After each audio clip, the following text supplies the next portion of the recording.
మన బీసీలు ఇంతవరకు ముఖ్యమంత్రి అయితే, మన బీసీ నాయకుడే ముఖ్యమంత్రి అయితే, మన బీసీ నాయకుడే ఎమ్మెల్యే అయితే, సర్పంచ్ అయితే, ఎంపీలు అయితే మన సామాజిక వర్గానికి న్యాయం జరుగుద్ది. ఎందుకంటే ఇలా 136 కులాలు ఉన్నాయి మన బీసీలో. ఇలా ఎన్ని రోజులు మనం పల్లకిలు మోయాలి రెడ్డిలకి, ఈ పల్లకిలు మోసి జోకుడు మోసి బంద్ చేయాలి. ఇవాళ 50 సంవత్సరాల నుంచి పోరాటం చేస్తున్న మా ఆర్ కృష్ణను చూసి మీ ఉస్మానియా యూనివర్సిటీలో ఎన్నో ఉద్యమాలు చేస్తున్నాం.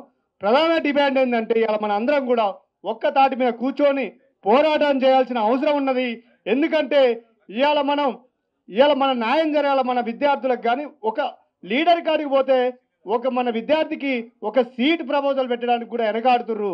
అక్కడ వాళ్ళ కాళ్ళు మొక్కాల్సిన పరిస్థితి ఏంది? ఇలా ఉదాహరణకు చూసుకుంటే ఇలా మన ఆర్ కృష్ణ గారికి ఏ నాయకుడు, ఎస్సీ నాయకుడు వస్తారు, ఓసీ విద్యార్థులు వస్తారు, సాయం చేస్తుండు కృష్ణన్న. అట్లాంటి న్యాయం జరుగుతుంది మన ఎమ్మెల్యేలు అయితే మనోళ్ళు. ఎందుకంటే ఇలా బీటెక్లో చూసుకున్నా కూడా, ఒక పీజీలో చూసుకున్నా, డిగ్రీ విద్యార్థి చూసుకున్నా లక్షల ఫీజు కట్టాల్సిన అవసరం ఉన్నది. ఇదంతా మార్పు చెందాలి అంటే మనందరం ఉండి ఫైట్ చేస్తేనే తప్ప న్యాయం జరగదు. ఇదంతా మనం తెచ్చుకోవాలి. ఎందుకు మనం వెనకబడుతున్నాం ఇన్ని రోజుల నుంచి? ఈ వెనకడిగే తత్వం మనలో లేదు. మనమే అధిక జనామనం. మనం యుద్ధం చేస్తే ఎక్కడో మూల కూర్చుంటారు వాళ్ళు 5% లేని వాళ్ళు ఇలా రాజ్యాధికారం వెళ్తుంటే మన వెనకాల ఉన్నాం. దీన్ని ఆలోచన చేసుకొని మన అందరం కూడా ఒక తాటి మీదకి వచ్చి ఉద్యమించాలి. త్వరలో కూడా మనం ఇది 9th షెడ్యూల్లో పెడితేనే సాధ్యమైంది. ఇది అందరం పార్లమెంట్లో కానీ మన నాయకులు మన పరిధిలో ఉన్న వాళ్ళందరికీ కూడా మనం విజ్ఞప్తి చేసి మన అందరం ముందుకు కొనసాగాలని కోరుకుంటున్నాను.